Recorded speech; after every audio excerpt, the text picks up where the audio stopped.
देखिए इनिगेशन, first step है इनिगेशन। इनिगेशन means क्या होता है? अंतः ग्रहण। मीन्स जब हम भोजन को माउथ के द्वारा, मुंह के द्वारा अंदर को ले जाते हैं, तो इसी ऐसे प्रोसेस को, ऐसे प्रक्रिया को हम क्या कहते हैं?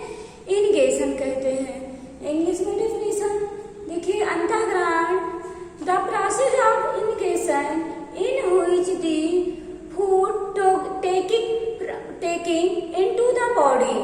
जब भोजन को कहाँ ले जाते हैं? बॉडी के अंदर। टेकिंग मीन्स ले जाते हैं, इनटू द बॉडी, बॉडी के अंदर ले जाते हैं। बाय द माउथ, मुंह के द्वारा। That process is called as ingestion. ऐसी प्रक्रिया को हम क्या कहते हैं? इनिगेशन कहते हैं, या इसी को हिंदी में अंतः ग्रहण कहते हैं। इट मीन्स भोजन अंदर को चला गया। अब देखिए डाइजेशन। डाइजेशन मीन्स, इसी पर हम लास्ट में डिस्कशन यही कर रहे थे, डाइजेशन। डाइजेशन मीन्स क्या होता है? पाचन, अर्थात भोजन का पच जाना। भोजन को उठाए, दांत से कुतरे और अंदर में ले गए, हमाशय तक पहुंचा दिए। ठीक, इसी प्रोसेस को हम क्या कहेंगे? डाइजेशन।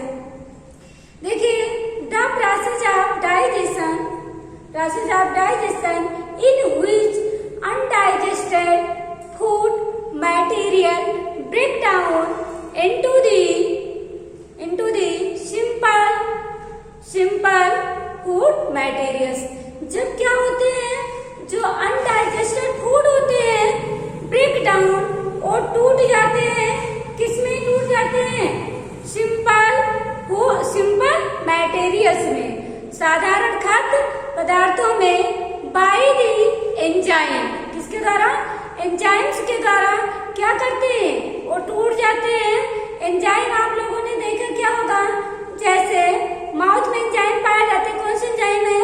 टाइलिन सुना होगा, एमाइलेज, ट्रिप्सिन, एरिप्सिन। ये सब क्या होते हैं? एंजाइम्स होते हैं, जो कि भोजन को डाइजेस्ट करने में, भोजन को पचाने में क्या करते हैं? हेल्प करते हैं। तो ऐसे प्रोसेस को हम क्या कहते हैं? पाचन। फिर से देख लीजिए, द प्रोसेस ऑफ डाइजेशन। पूछा जाता है व्हाट इज द पाचन, व्हाट इज द डाइजेशन? पाचन क्या है? तो the process of digestion in which the undigested food break down by the physical chemical process into simple compound में। सिंपल कंपाउंड में, साधारण यौगिक में जब वो टूट जाते हैं, that process is called a digestion. It means जब भोजन को खाने के पहले अनडाइजेस्टेड रहता है, उसके साथ वो ब्रेक डाउन होता है, टूटता है। किसके द्वारा? फिजिकल एंड केमिकल मेथड्स के द्वारा वो टूट जाता है। फिजिकल मेथड्स उसे कहते हैं जो मुझे दिखाई दे रहा है, जैसे भोजन को हाथ से उठाए, दांत से कुतरे, जीभ से लपेटे, फिर अंदर को चला गया, वहाँ उसको फिजिकल मेथड्स कहते हैं। इसी के द्वारा भोजन की जो शेप होती है वो कम हो गया। इतना पहले बड़ा, इतना बड़ा रहता था, फिर दांत से कुतरते, लुप्ती बनाते, तो उसका शेप क्या हो जाता है? कम हो जाता है। लेकिन उसमें केमिकल प्रोसेस क्या होती है? माउथ में गया, उसमें लार लगी। लार क्या होती है माउथ में? कौन सी? टाइलिन, एमाइलेज, ट्रिप्सिन, एरिप्सिन, ये सब लार होते हैं। इनको केमिकल प्रोसेस। तो फिजिकल एंड केमिकल प्रोसेस के बाई के द्वारा क्या हो जाते हैं? जब क्या हो जाते हैं? सॉल्युबल हो जाते हैं, ये सिंपल कंपाउंड बन जाते हैं। तो that process is called digestion. Clear? अब पाचन हो गया भोजन का। पाचन के बाद एब्जॉर्प्शन भी होगा। एब्जॉर्प्शन मीन्स क्या होता है? अवशोषण। द प्रोसेस ऑफ एब्जॉर्प्शन, अवशोषण की विधि क्या है? इन व्हिच द डाइजेस्ट फूड। अब डाइजेशन हो गया है, जिसको हम क्या बोलेंगे? डाइजेस्ट फूड, पचित भोजन। तो जो process of absorption is in which the digest food materials, किसके द्वारा आता है? तो जब भोजन को पचा हुआ है, तो जब digest food materials through intestinal wall into the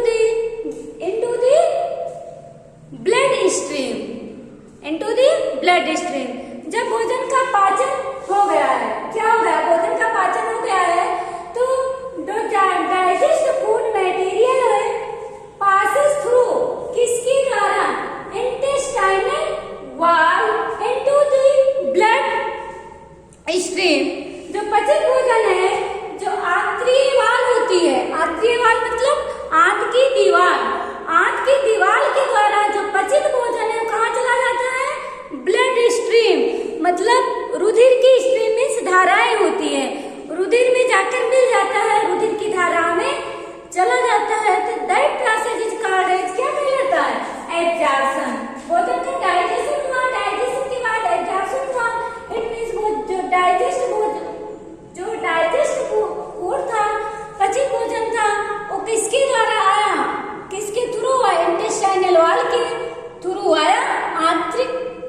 आंतरिक दीवार के द्वारा आया, कहाँ चला गया? ब्लड स्ट्रीम, ब्लड की धारा में मिल गया।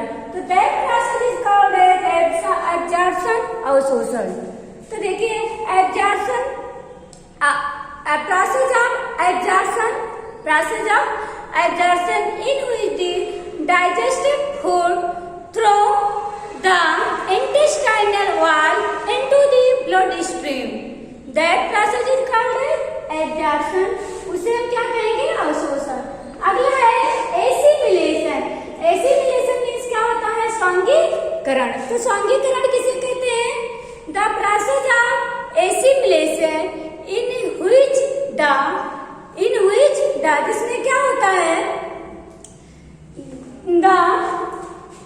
जो ये assimilation, the process of in which, इस प्रोसेस में क्या होता है?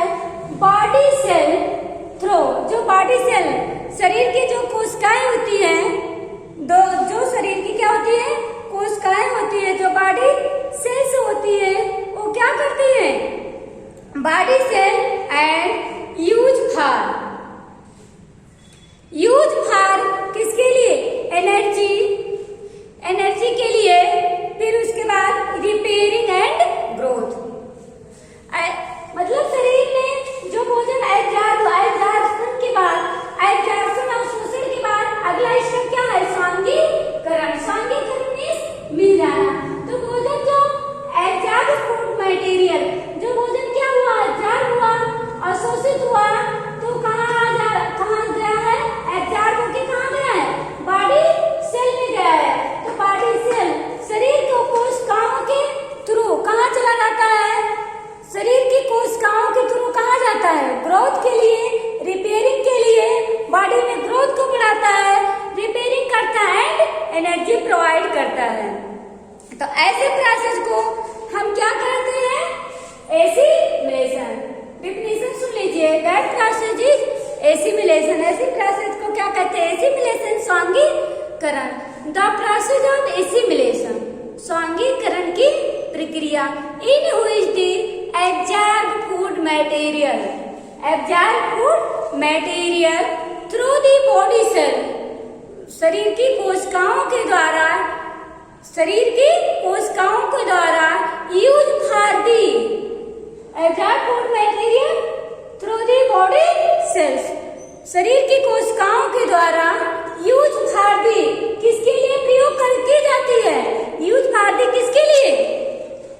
Growth, repairing and energy into the body.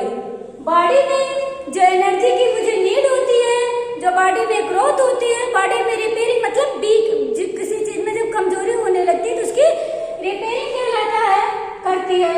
तो ऐसे प्रोसेस को हम क्या कहते हैं? Process is called as assimilation, स्वांगीकरण। लास्ट डेफिनेशन है इंग्लिश में, the process of assimilation in which the absorb food material through the absorb food materials use for the growth, repair and energy into the body, that process is called as assimilation. अगला egestion. Egestion means जो undigested food है, जो वो body से बाहर निकाल दिया जाता है, तो ऐसी प्रोसेस को हम क्या कहते हैं? Egestion. The process of egestion, भाई शेपड़ की प्रक्रिया यह है। The process of egestion in which the undigested food from out of the body, जब जो अनडाइजेस्टेड फूड होता है बॉडी से बाहर रेक्टम एंड एनस के द्वारा बाहर निकाल दिया जाता है, तो ऐसे प्रोसेस को हम क्या कहते हैं? Egestion. Egestion the process of egestion in which the undigested food out from the body by the rectum and anus, that process is called as egestion. बाय छेपर, इस प्रकार की प्रक्रिया जो अपचित भोज्य पदार्थ होता है वो रेक्टम एंड एनस के द्वारा, जिसको मलाशय एंड गुदा कहते हैं, शरीर से बाहर जब निकाल दिया जाता है, तो ऐसे प्रोसेस को हम क्या कहते हैं? इगेशन। ये तो हो गया क्या? Stuff nutrition in animals. Animal में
डाइजेशन ऑफ मैन, मानव में पाचन। मानव में पाचन कैसे होता है? तो जो डाइजेशन ऑफ मैन, मानव में पाचन, तो जो पाचन होता है, पाचन के बाद, डाइजेशन के बाद एक डाइजेस्टिव सिस्टम होता है जिसको कहते हैं पाचन तंत्र। तो यहाँ पाचन तो हो गया है लास्ट टर्न पर। अब हम देखेंगे डाइजेस्टिव सिस्टम ऑफ मैन, मानव में पाचन तंत्र।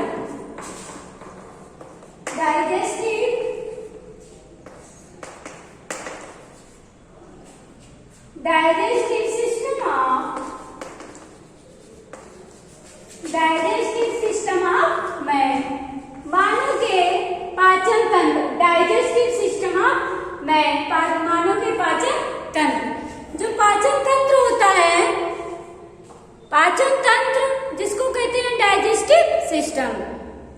The consist of digestive system of man two part.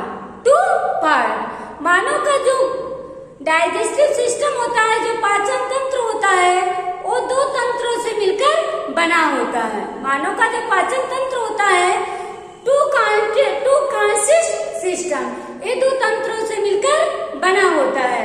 First क्या है? Alimentary canal, alimentary canal, and second है डाइजेस्टिव ग्लैंड्स।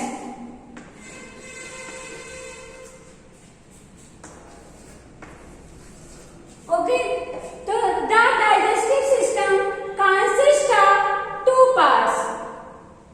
पाचन तंत्र दो पार्ट से मिलकर बना होता है, या ऐसे कह दीजिए the digestive system made up of two system, या दो तंत्रों से मिलकर बना होता है। एक है एलिमेंट्री कैनाल, दूसरा डाइजेस्टिव सिस्टम। जो एलिमेंट्री कैनाल होता है, जिसको कहते हैं हिंदी में आहार नाल, और डाइजेस्टिव ग्लैंड्स की मीन्स होती है पाचक ग्रंथियां। ऐसी ग्रंथियां जो भोजन को पचाने के लिए हेल्प करती हैं, उसे कहते हैं डाइजेस्टिव ग्लैंड। और जो एलिमेंट्री डाइजेस्टिव ग्रंथ कहते हैं पाचक ग्रंथ। जो एलिमेंट्री कैनाल होता है, जो आहार नाल होता है, वो एक्सपेंड कहाँ से कहाँ तक होता है? इट मीन्स फैला कहाँ से कहाँ तक होता है? Mouth to anus. एलिमेंट्री की कैनाल की जो लेंथ होती है, कितनी होती है? 8 to 10 मीटर होती है। इसकी लंबाई कितनी होती है आहार नाल की? 8 से 10 मीटर इसकी लेंथ होती है।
रेक्टम में मलाशय होते हैं जहां पर अनडाइजेस्टेड फूड क्या होता है, इकट्ठा होता है, स्टोर होता है, उसे कहते हैं रेक्टम। लेकिन जहां से बाहर निकलता है उसको कहते हैं एनस, जिसको बोला जाता है गुदा। तो part of alimentary anus, these are 6 part. Mouth, mouth को मुंह कहते हैं। बक्कल कैविटी, बक्कल कैविटी को मुख गुहा कहते हैं। अब बताइए डिफरेंस क्या है, माउथ किसे कहते हैं और मुख गुहा किसे कहते हैं, दोनों में डिफरेंस है। माउथ मीन्स मुख होता है और बक्कल कैविटी मीन्स क्या होती है, मुख गुहा। अर्थात माउथ उसे कहते हैं, ओनली लिप्स को ही माउथ बोला जाता है, लिप्स को ही माउथ बोला जाता है। और बक्कल कैविटी मीन्स होती है मुख गुहा, अर्थात मुंह जो अंदर में खुलता है, जहां मुंह अंदर में फैलता है उसको बोलते हैं मुख गुहा। तो भोजन पहले मुख में गया, उसके बाद कहाँ गया, मुख गुहा, अंदर में गया, फैला, उतरा, उसके बाद फेरिंग्स। फेरिंग्स मीन्स क्या होती है, ग्रसनी बहुत छोटी होती, पतली होती, जहां से भोजन ऐसे टर्न होता है, घूमता है जहां से भोजन, उसको कहते हैं फेरिंग्स।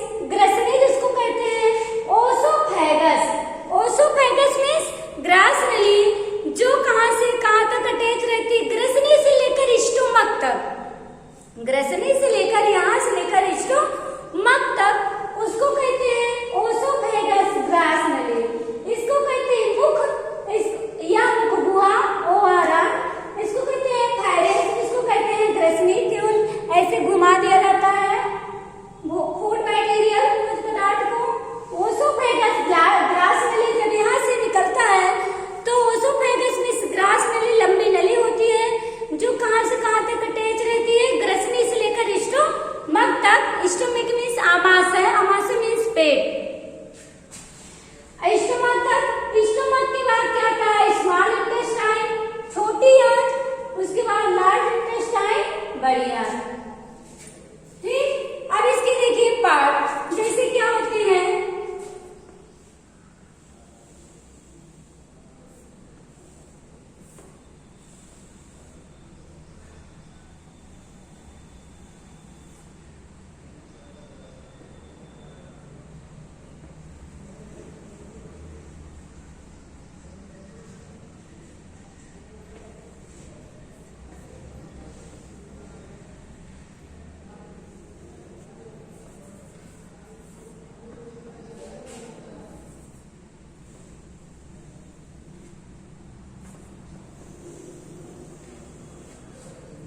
इसकी लंबाई लर्न कर लीजिएगा 8 to 10 मीटर।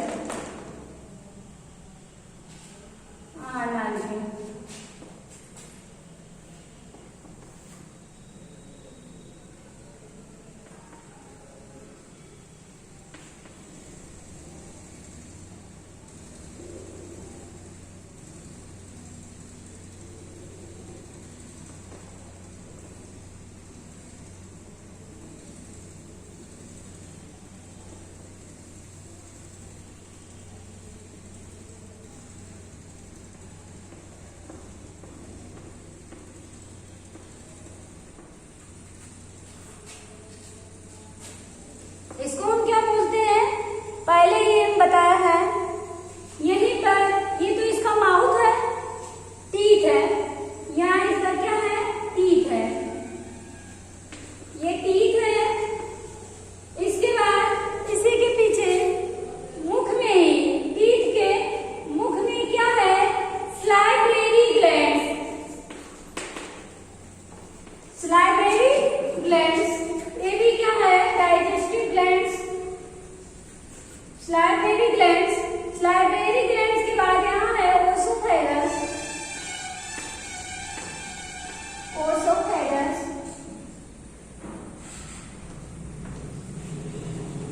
उसके बाद यहाँ लीवर है,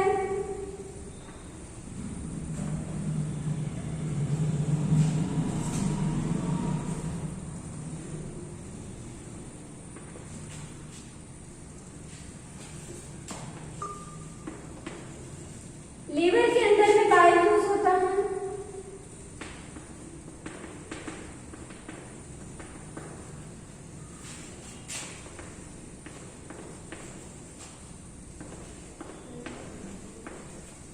बाइल जूस। फिर इसी के नीचे पैंक्रियाज।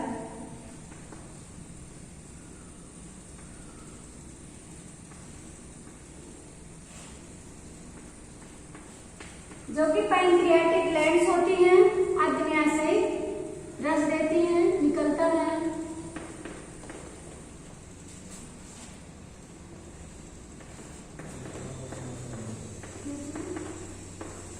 Pancreatic glands. तो ये लीवर हो गया। लीवर के बाद इधर स्टोमक भी है।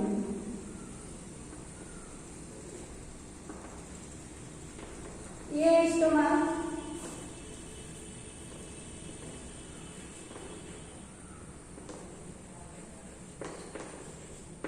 स्टोमक है। स्टोमक से ग्लैंड्स होती है जिसको कहते हैं ड्यूडेनम।